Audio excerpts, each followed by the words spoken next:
If you started a biologic and you're 3 weeks in wondering, is this even working?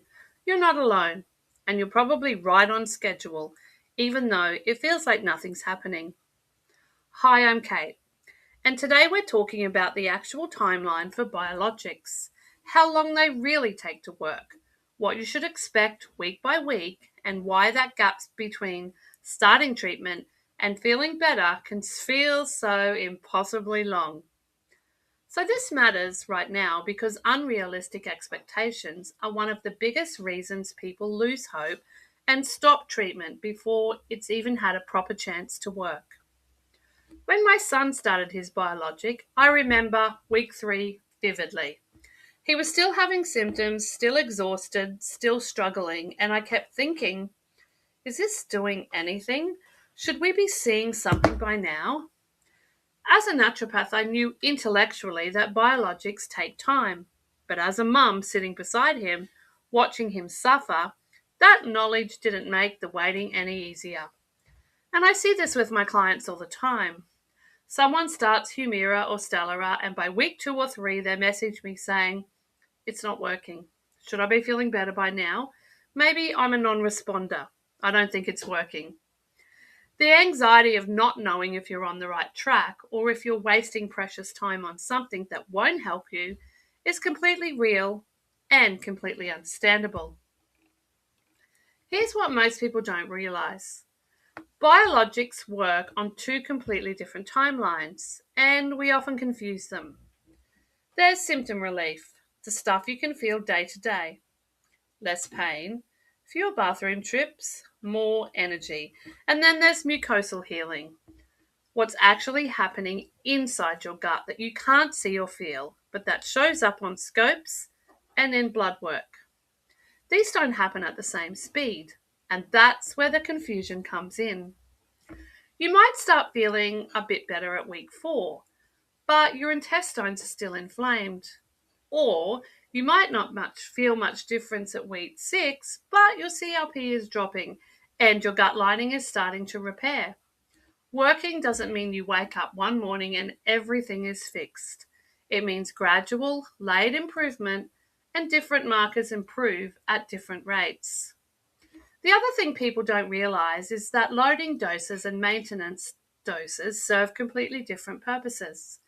Loading doses are about getting the drug into your system fast. Maintenance is about keeping it there. So the first few weeks feel different because they are different. Let me walk you through what to actually expect week by week for the most common biologics, Humira, Remicade, Stelara, and Skyrizi. This is based on clinical data and what I've seen in practice, including with my son. So we begin in weeks 1 to 2 with the loading phase. This is when you're getting those initial higher doses to flood your system. For Humira, that's usually 4 injections on day 1, then 2 at week 2. For Remicade, it's your first infusion. For Stelara, it's the IV loading dose on your first injection. What to expect, and honestly, not much yet. Most people feel nothing in those first 2 weeks. Maybe you're a bit tired from the medication itself. Maybe you're a bit tired from being worried about it. Maybe you notice you're slightly less inflamed. But big, obvious changes? Nothing. They're rare. This is the phase where most people panic. But here's the thing. The drug is working at a cellular level, blocking those inflammatory cytokines, even though you can't feel it yet. It's like planting seeds. You don't see the plant the day after you put the seed in the ground. My son felt nothing in week 1 and week 2. I remember him saying, Mum, this is pointless. But his inflammatory markers were already starting to shift. We just couldn't see it yet. So in weeks 3 to 6, this is an early response window. This is when some people start to notice subtle shifts. Not everyone, but some. You might have 1 or 2 better days. Maybe the urgency isn't quite as bad. Maybe you're not quite as wiped out by 2 o'clock. For Remicade, because it's an infusion and you're getting another dose at week 2 and week 6, people often respond a bit faster in this window. For the injections, it's more gradual. What to expect? Well, expect inconsistency. You might have a good day, then two bad days, then another good day. This isn't the drug failing, it's your body starting to respond, but not fully yet. Inflammation doesn't just switch off like a light bulb, it dims slowly. This is also when your inflammatory markers, CRP and calprotectin, might start to drop, even if you don't feel dramatically better. That's actually a really good sign. It means the biologic is doing what it's supposed to do at the immune level. My son's calprotectin dropped by about 40% between week 3 and 6, but he still had symptoms. That was hard to sit with. But it told us the drug was working, it just wasn't finished yet. During week 7 to 12, the real response phase. This is the window where most people who are going to respond will start to feel it.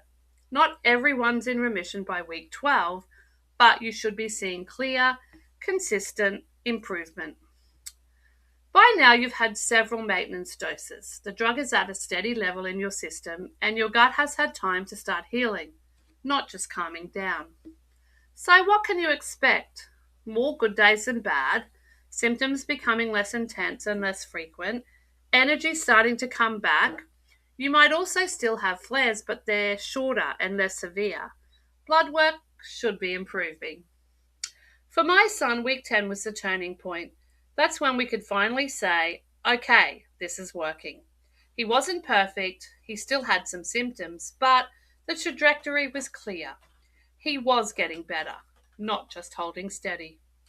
Some people feel great by week 8, others need the full 12 weeks, and some people need to get to week 16 or even 20 before they really feel the full effect. That doesn't mean the drug isn't working, it just means your body needed more time.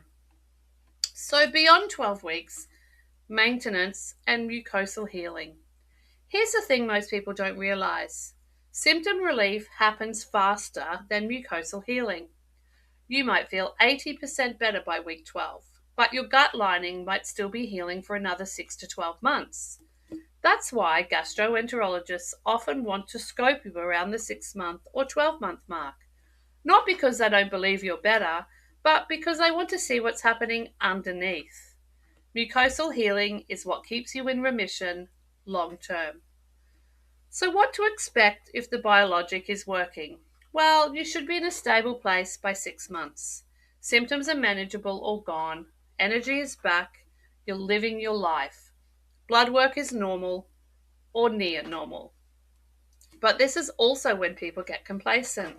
They feel good, so they skip doses or stop being careful with diet and stress, and then they flare. Maintenance means maintenance. You have to keep doing the work, even when you feel great. So, why do some people respond faster than others? Well, this is the question everybody wants to know. Why does one person feel better at week 4 and another person needs 20 weeks? Well, there's a few reasons. 1, disease severity. If your inflammation is really aggressive, it takes longer to calm down. How long you've been flaring before starting the biologic. If you've been inflamed for years, your gut needs more time to heal than someone who caught it early. Other factors like stress, diet, sleep, other medications, and also genetics. Some people just metabolize these drugs faster or slower. Now, none of that means the drug won't work for you. It just means your timeline might be different, and that is perfectly okay. So, if you're 3 weeks in or 6 weeks in and you're not sure if this is working, take a deep breath. You're probably exactly where you should be. Look for subtle signs. Are you having any good days, even if they're not consistent? Is your blood work shifting? Are you sleeping a bit better? Those are all signs the drug is doing its job, even if you're not in remission yet. My son didn't feel normal until about 5 months, but by week 10, we knew we were on the right path, and that was enough to keep going. Give the biologic the time it needs. Stay in close contact with your gastroenterologist. Track your symptoms so you can see patterns you might miss day to day. and be patient with your body. It's working hard to heal. If this helped you understand what to expect, share it with someone who's just started a biologic and needs to hear it. If you want more support in navigating treatment, managing symptoms, and figuring out what else you can do alongside your biologic, check out my coaching or join us in the Crohn's method. I'll see you in the next video and have a beautiful day.